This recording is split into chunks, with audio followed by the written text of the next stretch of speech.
Hello students, इस video में हम बात करने वाले हैं फीचर्स ऑफ इंडियन इकनॉमी या कैरेक्टरिस्टिक्स ऑफ इंडियन इकनॉमी। ये इंडियन इकनॉमी दो शब्दों से मिलकर बना है, एक इंडियन दूसरा इकनॉमी। इंडियन का क्या मतलब है कि जो लोग इंडिया से रेफ़र करते हैं वो इंडियन कहलाते हैं। और इकनॉमी की भी यदि आप बात करें तो वो सारी एक्टिविटीज़ जो किसी भी कंट्री के सिटीजन्स अकेले या कलेक्टिवली मतलब ग्रुप्स में करते हैं, किस चीज़ के लिए, अपनी वांट्स को सेटिस्फाई करने के लिए, चाहे वो फूड हो, चाहे क्लोथ हो, चाहे शेल्टर हो, उसको उन सारी एक्टिविटीज़ के सम को हम क्या कहते हैं, इकनॉमी। अब यदि आप बात करते हैं इंडिया की, तो इंडिया एक मिक्स्ड इकनॉमी है। मिक्स्ड इकनॉमी का क्या मतलब है, जहाँ पर प्राइवेट सेक्टर और पब्लिक सेक्टर दोनों एक साथ एग्जिस्ट करते हैं, उसे मिक्स्ड इकनॉमी कहते हैं।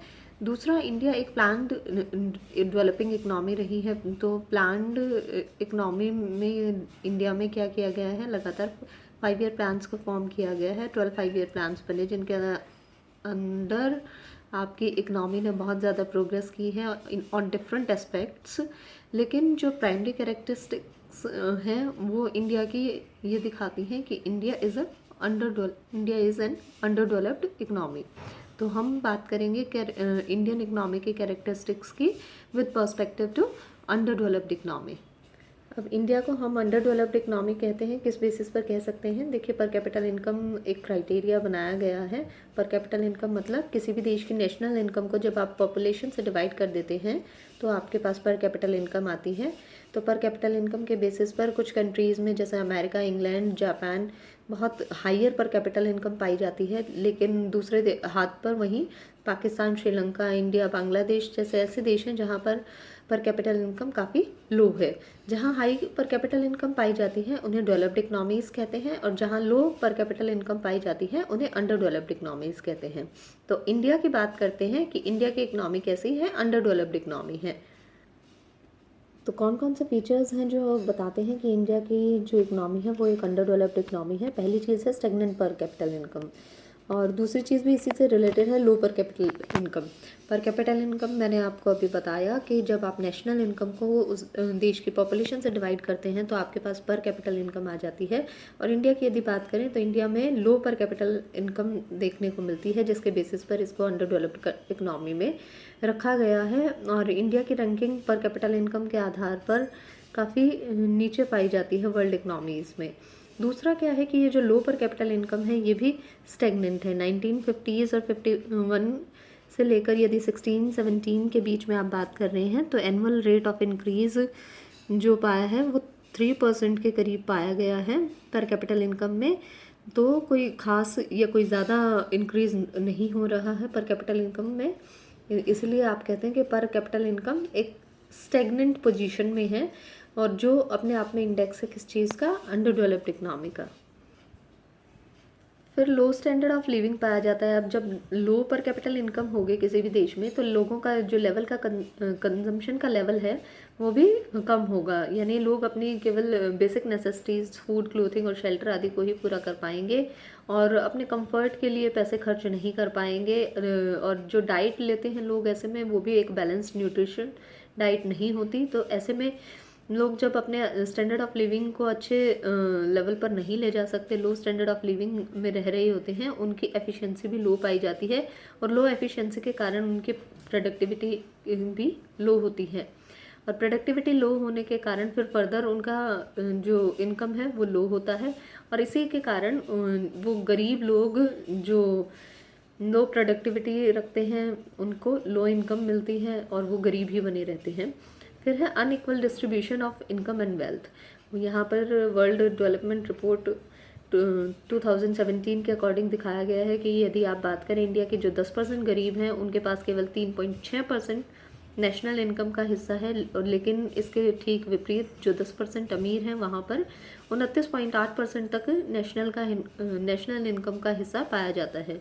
तो आप देख सकते हैं कि वेल्थ और इनकम में बहुत ज़्यादा इनइक्वालिटीज़ पाई जाती हैं। रिच लोग जो हैं उनके पास ज़्यादा पैसे इकट्ठे हो जाते हैं, जबकि पुअर लगातार पुअर बने रहते हैं।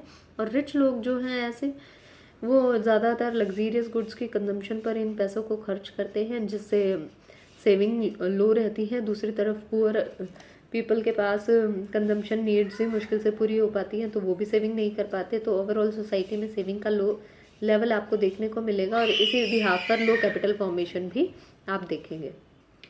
एक्सेसिव डिपेंडेंस है किस चीज़ पर? एग्रीकल्चर पर। आपका यहाँ 47% के करीब पॉपुलेशन जो है वो एग्रीकल्चर पर डिपेंड करती है, जबकि यदि नेशनल इनकम में आप एग्रीकल्चर का कंट्रीब्यूशन देखें जो, तो वो 16% के करीब है। तो जो ज़्यादातर पॉपुलेशन है उसका एग्रीकल्चर पर डिपेंड करना और नेशनल इनकम में कम कंट्रीब्यूट करना अपने आप में अंडर डेवलपमेंट का एक साइन है। क्योंकि यदि आप बाकी इकनॉमीज़ हैं जो उनसे कंपैरिजन करेंगे तो आप देख सकते हैं कि अमेरिका में 1810 टाइम पीरियड में 75% पॉपुलेशन एग्रीकल्चर पर डिपेंडेंट थी, लेकिन आज के दिन केवल 0.7% पॉपुलेशन जो है एग्रीकल्चर पर डिपेंडेंट है। तो जैसे जैसे कोई कंट्री प्रोग्रेस करती है वहाँ की पॉपुलेशन का ऑक्यूपेशनल स्ट्रक्चर शिफ्ट होता चला जाता है, और लोग एग्रीकल्चर से सेकेंडरी और फिर टेरिटरी सेक्टर की तरफ मूव करते हैं ऑक्यूपेशन को लेकर। और इस चीज़ को, इस ऑक्यूपेशनल डिस्ट्रीब्यूशन स्ट्रक्चर के चेंज को हम देख सकते हैं कि एक साइन ऑफ डेवलपमेंट के तौर पर।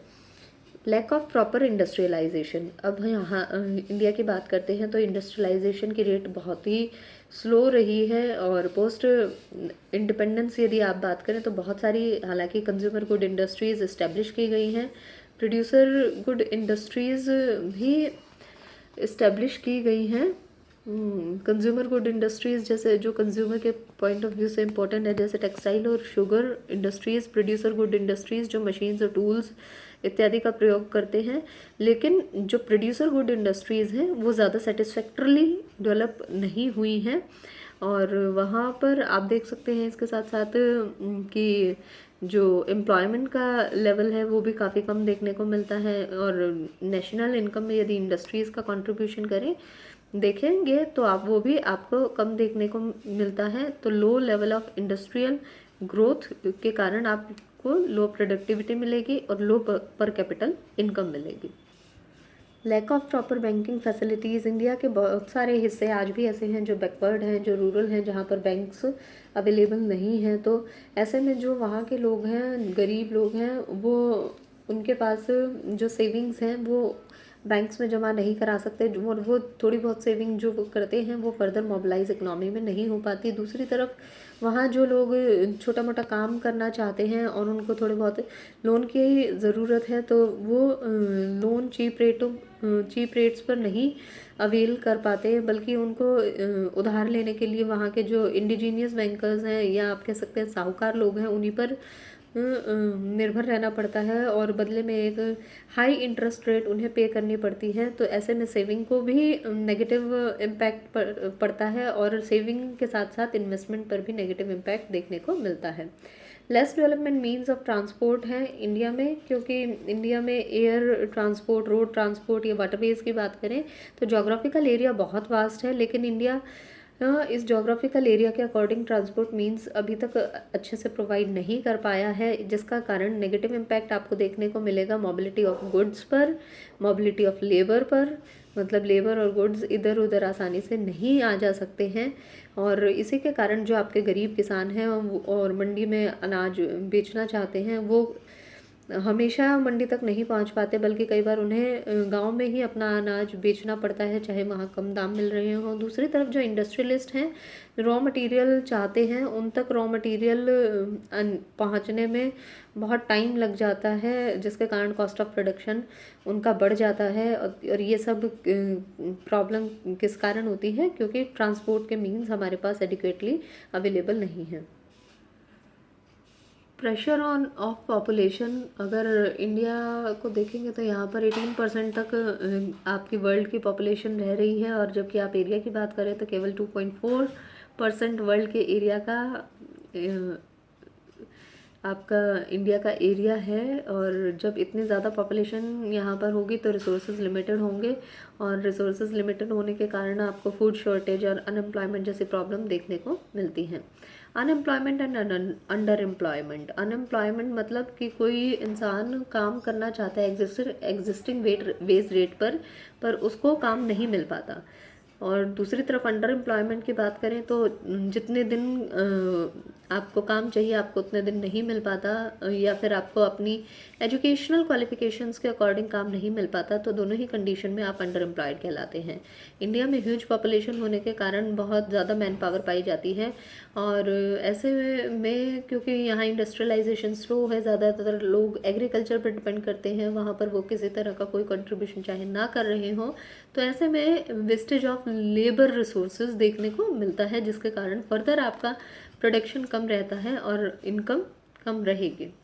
Lack of capital, capital formation बहुत ही इम्पोर्टेंट होता है किसी भी इकोनॉमी के लिए, लेकिन इंडिया में जो रेट ऑफ कैपिटल फॉर्मेशन है वो काफ़ी लो पाया जाता है, और लो कैपिटल फॉर्मेशन के कारण कम प्रोडक्शन होता है, कम इनकम जनरेट होती है। अब ये लो कैपिटल फॉर्मेशन क्यों होता है? क्योंकि लोग यहाँ पर सेविंग कम करते हैं। हमने बात की थी कि गरीब लोगों के पास सेविंग की कैपेसिटी कम होती है, और अमीर लोग जो हैं वो डेमोन्स्ट्रेशन इफेक्ट से प्रभावित होते हैं, यानी लग्जरियस गुड्स पर खर्च करना पसंद करते हैं। तो दोनों ही केसेस में सेविंग्स लो रहती हैं, जिसके कारण इन्वेस्टमेंट लो रहती है, और जिसके कारण आपका जो कैपिटल है वो भी कम जनरेट हो पाता है। फिर है under developed natural resources. India में बहुत ज़्यादा अबंडेंस में नेचुरल रिसोर्सेज आपके यहाँ पाए जाते हैं, और लेकिन प्रॉब्लम क्या रहती है कि इंडिया इनको पूरी तरह से एक्सप्लॉइट नहीं कर पा रहा। क्यों नहीं एक्सप्लॉइट कर पा रहा है?